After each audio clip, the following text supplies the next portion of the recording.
Hello, this is Samantha with Stamp School, and today I'm going to show you how to create a masked background using a nesting die. For this you'll need 2 nesting dies. I'm using the Spellbinders Nestabilities Labels 9 for this. And we're going to start by creating a mask with those. You're going to need the larger of your 2 nesting dies. The smaller one you can put away for later. You're going to take your larger die and a scratch piece of paper that's been cut the same size as your card front, your card base. So I am going to make a card that is 5.5 by 4.25, but whatever size you want to make it, just make sure your scrap piece of paper is made to the same size. This can be any paper, it can be an old piece of cardstock, it can be, this is just a piece of notebook paper I cut down to the right size. And you're going to center your die on that piece of paper. You want to center it as best you can. Treat it like it's your card front. This is where you would want your die to go if you were actually using it on your card. And just run it through.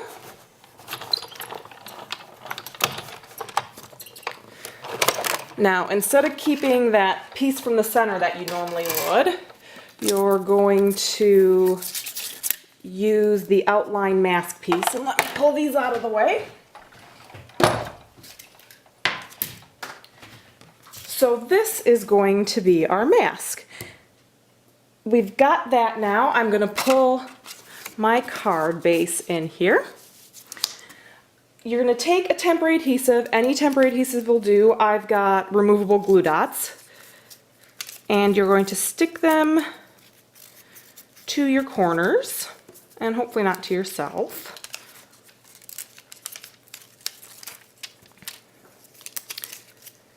I like to do all 4 corners to make sure this isn't going to move around on me while I'm sponging stuff on. The reason we cut our mask to the exact same size as our card base and then centered our die properly is it makes it really easy to get our cutout centered on our card then. So I'm just going to overlay corner to corner as if I were laying down a layer here.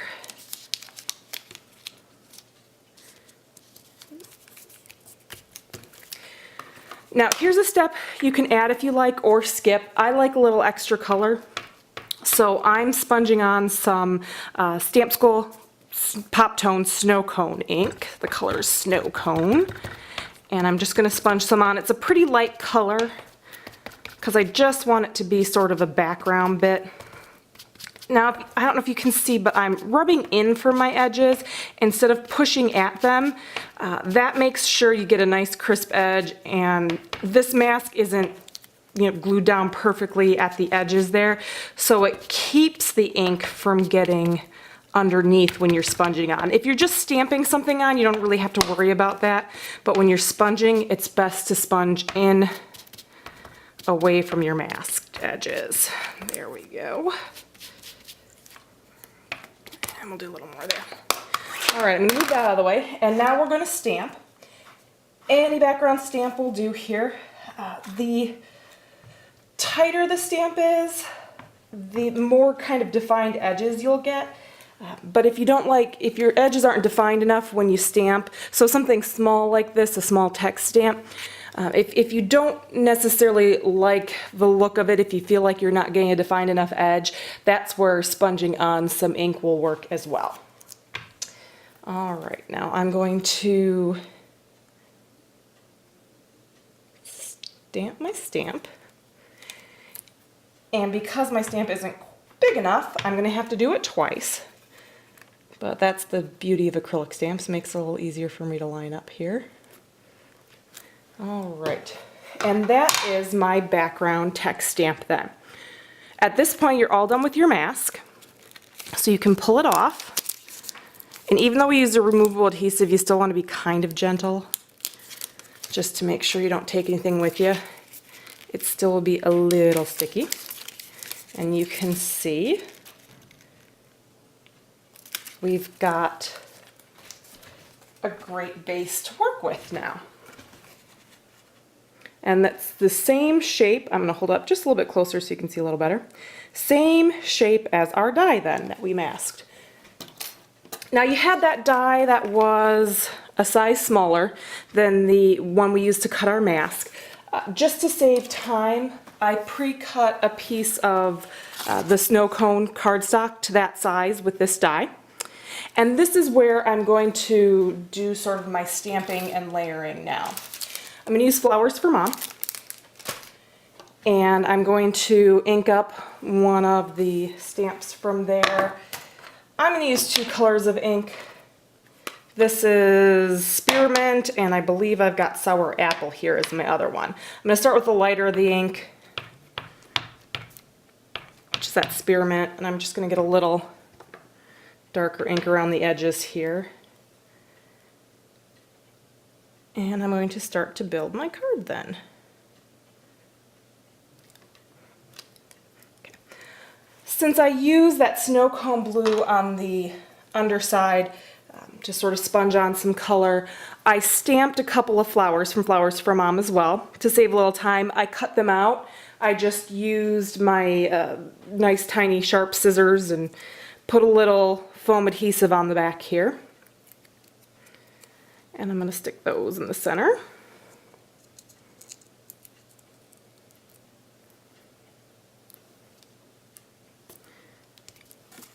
And I'm going to add some words, I think. So let's grab, I've got here also the Stamp School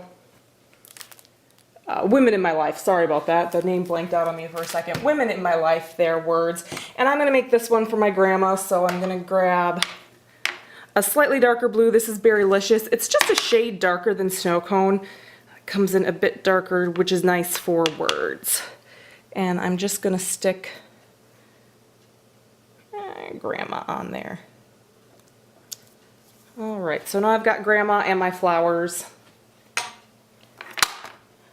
I am going to add a little silver ribbon to the back of my card as well.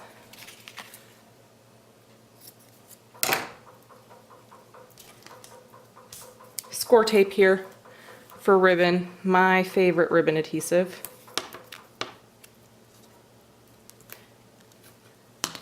And I'll trim those ends up and make them a little bit prettier once I get them on my card. Add a little ribbon across there.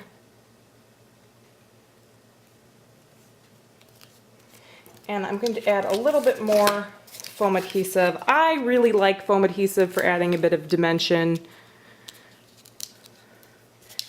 to a card. If you're not always adding lots and lots of extra layers, foam adhesive can pop things up and give you a little extra oomph to your card. Alright, so I've got those on there. I've got my card.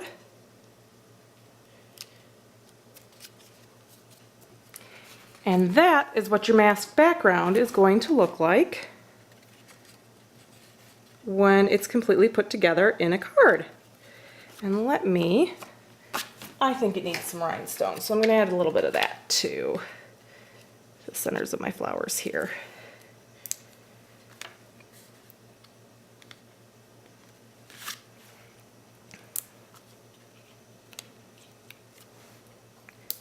Make it sparkle a little.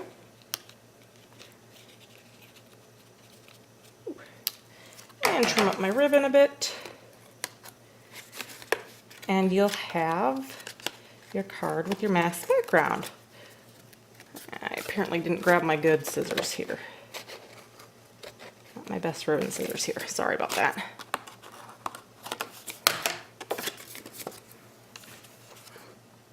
And you've got a card that looks like it has lots of layering, but you've got a nice masked background on there. Please feel free to leave any comments or questions you have in the comment section. I'll be happy to answer any questions you have, and thanks for stopping by and hanging out with Stamp School today.